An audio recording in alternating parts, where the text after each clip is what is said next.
So I listen to myself talk. As you can hear, I really have a bad cold.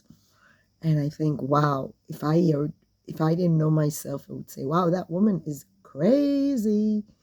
She's so angry. Point is, when I work with kids, I really try to be nice, kind. I do yoga with them. And then I have these people coming and making comments about how I shouldn't give kids limits. I shouldn't tell them, oh, if you curse, you'll have to sit at another table. I think that's giving limits in a nice way. I don't raise my voice on kids. I don't take my anger on the kids the way I saw the previous kindergarten teacher who was like 90 years old.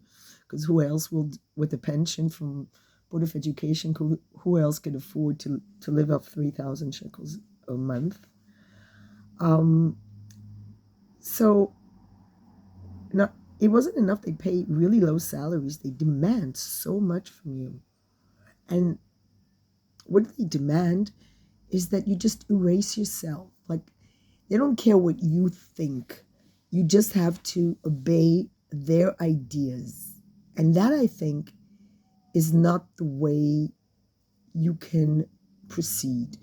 If it was 18 years old, 16-year-old, uneducated, without experience working with kids, I could understand why I would have people coming and telling me, instructing me how to work with kids. But since I worked with kids for years, had my own kids, and have my own ideas on education, and wrote a thesis years ago, um, and just I think a lot about what I do.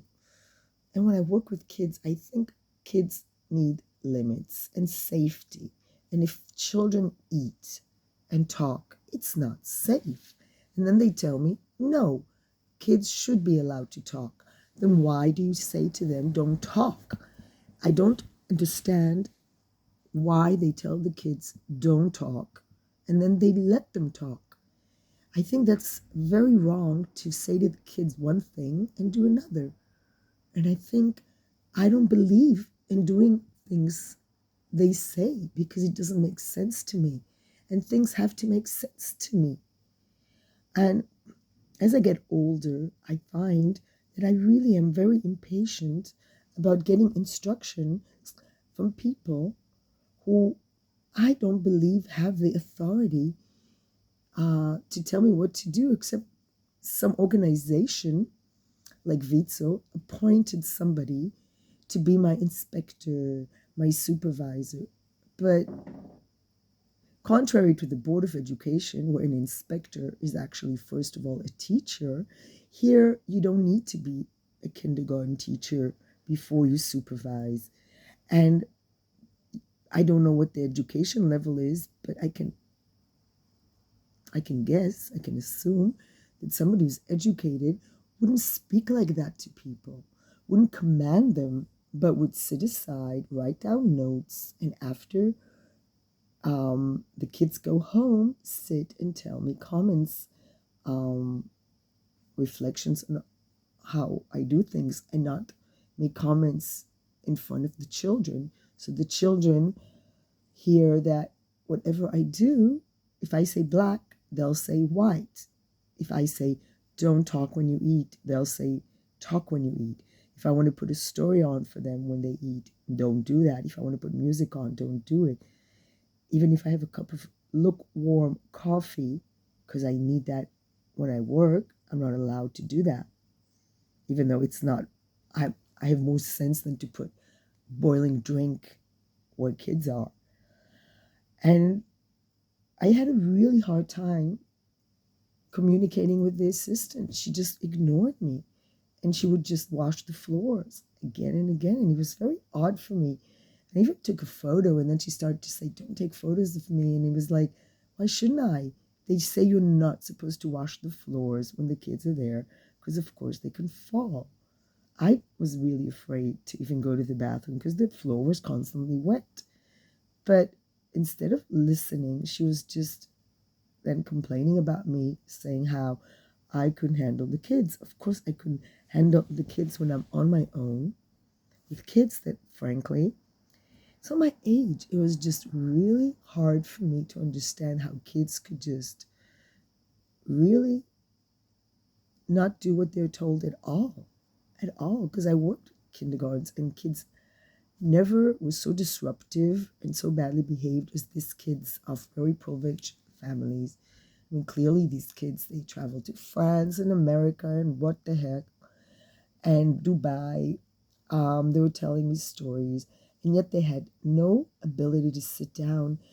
I even have like ABC or alphabets, riddles, where I did that with kids from different parts of the city.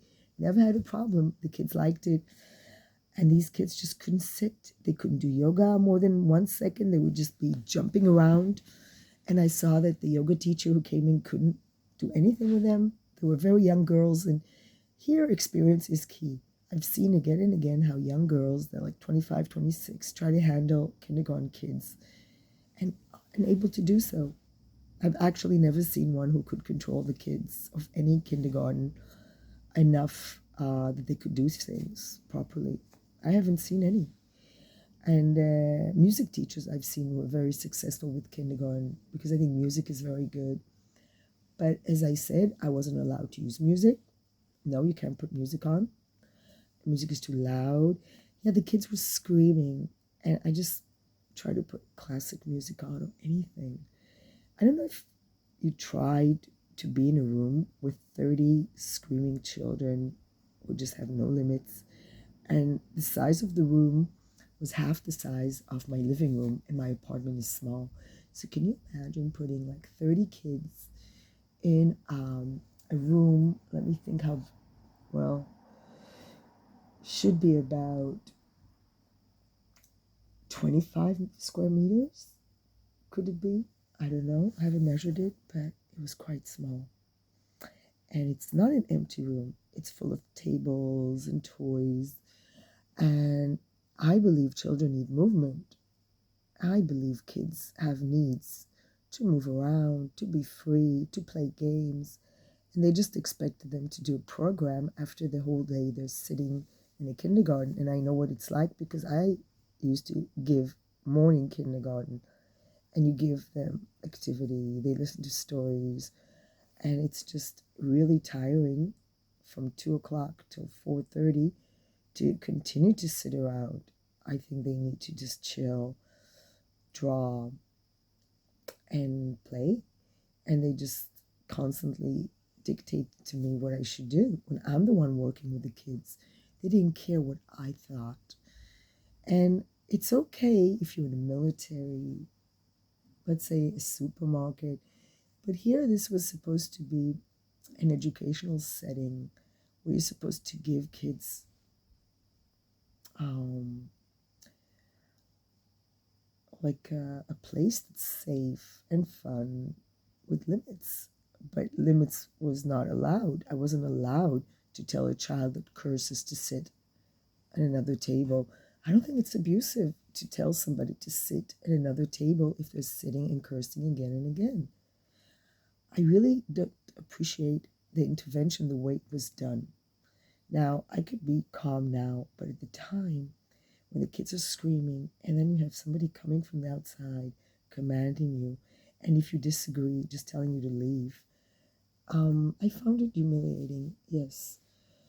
And I don't think I'm a person that has a big ego, and I think my problem is mostly that I really accept a lot of humiliation before I explode. I accept a lot of things that I shouldn't accept. And when I scream about the sidewalk, it's kind of stupid because I'm not going to change it, but it's just irritating.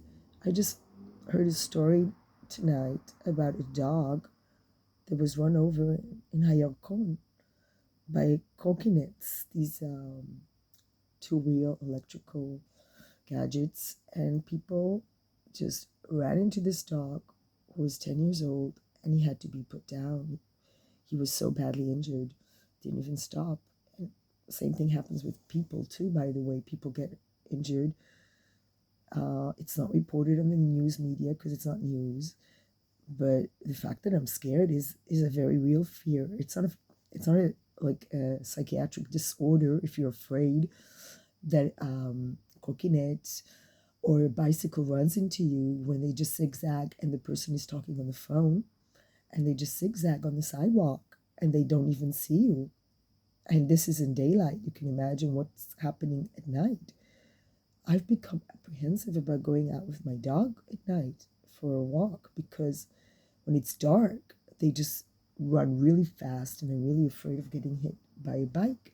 They have all these messenger delivery guys on the sidewalk.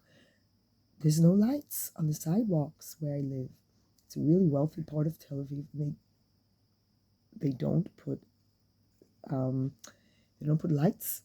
There's no lights. The only light there is in the synagogue 24 hours a day, which I don't understand. And something because I hate synagogues, but this particular synagogue is quite a questionable place. Quite a questionable place. I don't want to get into it. I do find comfort in religion because at the end of the day, I ask myself, where would I find comfort? I haven't found comfort in relationships and friendships because I found people unreliable. Relatives, family members were just not interested in my life. And I'm not a person that places their, I don't think I burden people with my life. I'm the kind of person who asks for money or any help, in fact. But when I had a fire, I really needed help and I asked for it, and I really can count on the fingers of one hand the people that helped me. And if they helped me, it was just one time for like an hour. So I was left to deal with evacuating glass and a lot of coal. Like something happens to smoke, it turns into like coal. And I had to evacuate all this stuff from my apartment. A lot of things got ruined in the fire and I had to just throw them away. I still have to evacuate stuff, but most of it is done. And I did it by myself mostly. And the price I paid was that I injured my shoulder, the right shoulder, because I'm a right-handed person. And I realized I am under a lot of pressure, but I never took it out on the kids. And I just exploded when I'm in so much pressure, where I have an apartment where I have to pay so much money. I get so little money for work, supervising so many kids. And then I get people come in every day and tell me what I should do with the kids and how I do everything wrong. And I don't think that's valid. I think it's unprofessional. I realized my mistake was not to do a teaching certificate. Had I done a teaching certificate, I would have been part of a teachers union and you couldn't just step all over me. In fact, I've seen teachers, I was asked to co-teach in a school where they couldn't fire the teacher because there's a law that says you can't fire the teacher first year of teaching. She was very abusive to the kids. She was just being mean to them, which is not, in my opinion, a teacher shouldn't just be mean. It doesn't make sense. Yes, you cannot always be nice, but I believe I was always professional. I never screamed at kids, never took out my anger at kids. And I try to explain the logic of what I do. And I just find that maybe it was my mistake. I admit that instead of talking to the kids, I should have done more music. But then these people came and said, don't do music. So I felt my hands were tied. Now I'm a little bit upset because I don't know where I'm going to get a job. I think when I look at the videos, I look a very angry person. I wouldn't take me to work if I've seen an angry person. But on the other hand, I don't think I am angry at work. It's just when somebody comes and they just tell you what to do, what to do, what to do, as if you're a 16 or 18-year-old, disrespecting you, not listening to you. I think it just brought back triggers of being in an abusive relationship where you're not listened to. And what's funny is the person accusing you of not listening to them doesn't listen to you. It's total projection. Like they say, you're not listening, but they're not listening to me. It should be a two-way street. It should be a conversation, and instead they just command you. Because that's how people handle themselves when they haven't had the education of how to give feedback. This is one thing you learn in education. I mean, we had a class. How do you give feedback to people? How do you speak to people in a way that empowers them and makes them feel good? And I really don't understand how I came to this situation. And I think it comes from really not evaluating the situation properly. Look, the money you get paid for work reflects how they treat you. If they think that they can pay you really bad pay and you still come to work, you still show up every day, even though you earn so little money, then they just treat you like a slave. Because if the salary is like a slave, slaves don't get paid. If they give you very little money, even though you're educated and you don't get money for your education, like a person that has academic training or person doesn't have it gets the same pay, which is, I think, not okay if you're working with kids, because there's a huge difference between somebody who has academic degrees relevant to teaching, which is education, psychology, and so forth, and a person doesn't have any education. Some people, yes, they're very good at working with kids, but they won't have the same approach as somebody who actually studied child development, had to write papers, had to think about things. How do we deal with kids? But when people put pressure on me, I don't react well, and I realize it, and I should have seen it coming when they came every day and just sat and commanded me what to do. And I felt like I have no choices. When I'm put like in a situation where I have no choices, when I'm being told what to do, I don't react well. I guess I need to be in a kind of work setting that would allow me more freedom of choice. And I felt so sad because I thought, this is not a difficult job. I thought working with kids for 2.5 hours shouldn't be that difficult. But it was, because the kids were tired and I was tired. By the time 2 o'clock comes around, everybody's tired if you get up in the morning. And I don't sleep late. I have pets and I have a daily cycle. I wake up early with the sun and do the various things I have to do. And I have to go to work at 2 o'clock. It's very tiring. It's very tiring for young people, but even more so for people that are a little bit older and a little bit more difficult at listening to kids screaming. Even though you would think there would be an advantage that maybe your senses are not as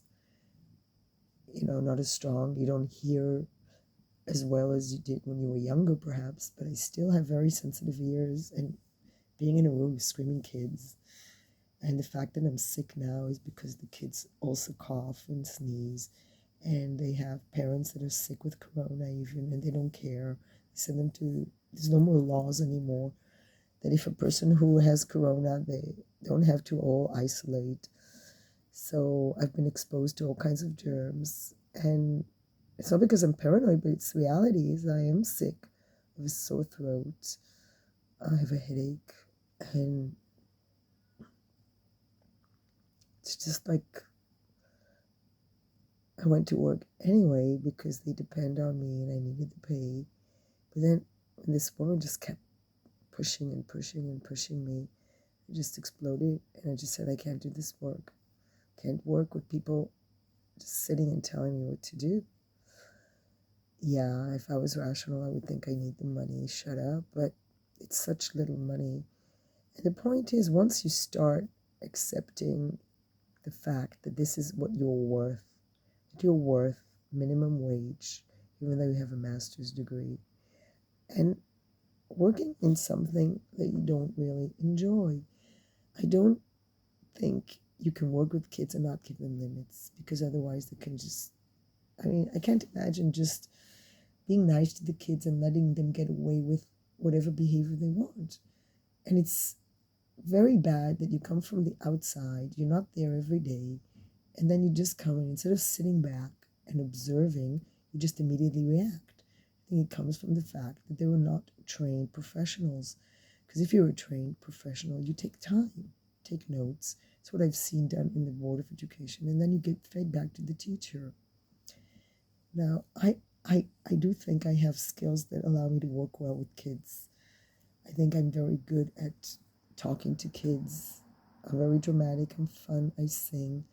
But all these skills were unappreciated. You get one positive feedback. And that's also something that when you're trained, that's what I had when I did courses, various courses in education. One course was how to give feedback to people. And when you give feedback, when you talk to anyone, you don't just say negative things, because who can just hear negative, negative, negative all the time? Problem is, I wasn't able to say stop because they were just flooding me with comments. And I found it really difficult to say stop. When I said stop, they just would continue. I walked out of the room, took a break, came back for more. And then I said to myself, am I a glutton for punishment? Why would I work in a job that's so low paid, where I'm so not appreciated, and that I frankly don't enjoy? I started to question the fact that I'm good at this work. Then I realized, yeah, I could work with kids, but it probably would be in a place that would allow me more freedom to make my decisions and allow me to trust me to do what I have to do, saying, hey, this woman worked a lot of years with kids. She has the education. She spent 3 years in the US writing a thesis on education and creativity and self-esteem. She worked with kids, and she's not vicious to kids. God forbid I don't ever say mean comments to them. I never humiliate a child. But I will say to a child, stop if they're saying things that are not okay. You don't sit there and say ass constantly at the table when people are eating. And I'm supposed to sit and eat with them. It's not nice for me. It's not nice for the other kids. When I try to explain it, they just say, no, don't talk like that to the kids. Don't give them limits. And it's weird because I'm spending here so much time trying to defend myself, explain myself.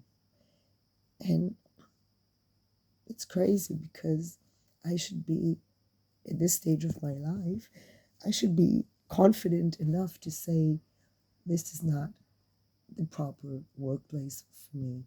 I'm sorry, I can't work here. You don't pay me well. You don't treat me well. You don't talk to me in a respectful way. I'm out of here. Instead of it, I just blocked them because I just felt I needed peace from their scapegoating me, saying you're not working properly. You're not doing this. All the negative words, and treating kids as if they can do nothing wrong. They have no limits, and then the contrast: the adults are constantly talked to in a negative way. It doesn't make sense. Because when you work with kids, the adults are also part of the system. And if you talk to the adults, the teachers, in a humiliating way, when you say to them, don't do this, don't do that, don't do that, and command them instead of converse with them, instead of dialogue with them, instead of asking them what they think, it's very violent communication, in my opinion. And I've experienced violent communication. That's how it works. You talk down to a person, you command them instead of opening up the conversation. It's funny because they tell me not to command the kids, not to be authoritative, and yet they talk to me in a commanding, authoritative way. So they think that you could talk to adults in a very strict, authoritative, not dialogue, but with kids, you should just let them do whatever they want. So the adults need to be on constant supervision, but the kids not. It doesn't make sense to me. Why don't they trust me? I thought a lot about it, why they don't trust me. And I think I'm a very honest person and I'm an open book. And maybe my problem is I express my range of emotions. And I think the assistant I had like, she just wouldn't talk. She was just not saying anything. And she was, I felt like she was overwhelmed by the fact that I talk a lot. And she said, okay, now the kids have to eat now. And I thought that it's very important I talk to the kids before they eat so I don't have behavioral problems at the table. But she just wouldn't let me do that. She would just intervene and say, now they have to eat. Yes, but I have to instruct them beforehand how to behave or they're going to go wild. When I came into that class, the kids were just screaming around like animals. Not like animals, but to be honest, I feed cats and cats don't attack each other. And they would constantly say, look at what he's doing and look at what he's doing. I found the kids lacked social skills I mean, they were 4 to 5 year olds, but I've been with 4 to 5 year olds and I've never seen kids that were so mean to each other. They would mock each other, bully each other, and maybe I'm naive, but I haven't seen that depth of bullying at such a young age. And it just was like 3 or 4 kids that were just bullies, and I identified them. But when I try to give instructions and I never name, I just say, we don't do such behavior, I feel so proud of myself for taking charge and trying to organize the kids in a way that they don't bully other kids, that they have some sort of limits. And it was really hard work. You don't just transform the dynamics of a group overnight, it takes time. Although I do think that if I had freedom to do so and I had an assistant that didn't work against me and for some reason decided to criticize me constantly behind my back, and if I had that sort of support, if I had somebody who was working with me rather than against me, maybe I could have made a change. I just felt so useless. And I'm questioning whether this is the line of work I should be in, especially in Israel, where kids don't have limits. And it's not Israeli kids are bad. It's because the difference between Israeli kids and kids that live in Europe is the kids that live in Europe are constantly giving limits. They're not allowed to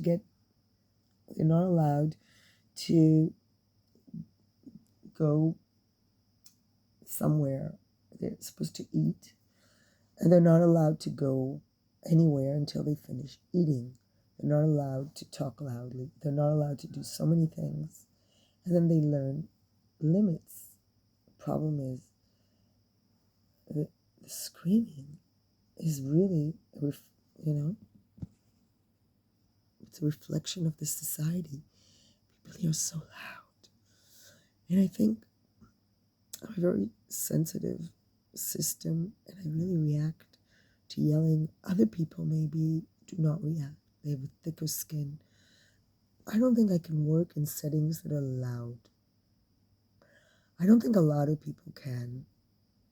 And I don't think a lot of people can afford to work for such low pay. I really compromised. Even if I'm not young, I still shouldn't get paid less than a cleaning woman to take care of over 20 kids. I really shouldn't get such low pay. But that's how much they pay people, which is why no person with academic degrees would ever work in such a job. Now, teachers in Israel also get paid very low, but not as low as this. And they do have benefits, and there are limits to how you talk to them. If they feel they weren't spoken to in a proper way, they can go and make a complaint. There's a system. Here, as a person who works for this organization, there's nobody to talk to because the person who supervises you hasn't been trained to do the job you do. The person who supervises you hasn't been trained to do anything. They're just bureaucrats. There's people who sit in the office shoveling paper. So how in the world would they have any clue as to how to handle kids? And it's so easy for somebody to give advice when they actually don't do the job of working with kids. And I think also I don't really appreciate people who judge me. Instead of, they look at me and they see somebody who's not stereotypical in any way, and they just don't like it. The other kindergarten teachers I've seen, they're very simple women. They talk to the children with simple, simple words. They're very strict. The morning kindergarten is very strict. Very strict. If you come to the morning kindergarten, you would see a strict woman who does give limits, of course. Then I realized, why would I want to do this job? Why? Constant criticism, and I've always had this. Every time I ever worked with these non-professionals, I've always had problems. Every time I didn't work with the Board of Education, I always had problems. These people just have no clue. And then I come and I have all these ideas and I want to do things with kids, and they just don't want that. They just want kids to just do whatever they want. And it's not education. Maybe that's what you do if you entertain kids in a jamboree, but not in a setting where you're supposed to give them limits. I don't know, maybe I should have listened to what they want because they're my employer. But I've always resented the fact that I got paid so little. I never got over it. And when I asked for more money, they were just like, this is the money you get paid. If you want more money, then in Hanukkah you will work from 8 till 4, and then you get more pay. And I was like thinking, oh my God, 2.5 hours with these kids and my head is exploding. Can you imagine 8 till 4, keeping them busy the whole day? And I was just, oh my God, it was like being with untrained puppies, like a cage of puppies. And I love puppies, but one puppy is enough for me. And you would expect human beings to be listening, and some were. Kids that really listened to me, but the majority was just screaming around and testing my limits constantly, and I was just so tired. And I tried so hard, and I have methods, but instead of appreciating my Tibetan drum, teaching them how to listen, they just completely ignored anything good I ever did with the kids. Just, this is the way we want, this is what we want, period. It's okay if you are like a supermarket supervisor, but not education. When you work with educated people, you talk to them differently. There's a different dialogue I would have expected. And I think that's where I went wrong. In Israel, education is a very bad field to work in because of the low pay. It attracts people that are very power hungry. The only reason why they work in education is because they like to control other people. And this is their main motivation. There's no other motivation. Because people that are more sensitive don't last in a system where violence is allowed, where kids are allowed to bully other kids. And if you hear of all the stories of violence in schools, kids get older, you realize where it comes from. Lack of limits.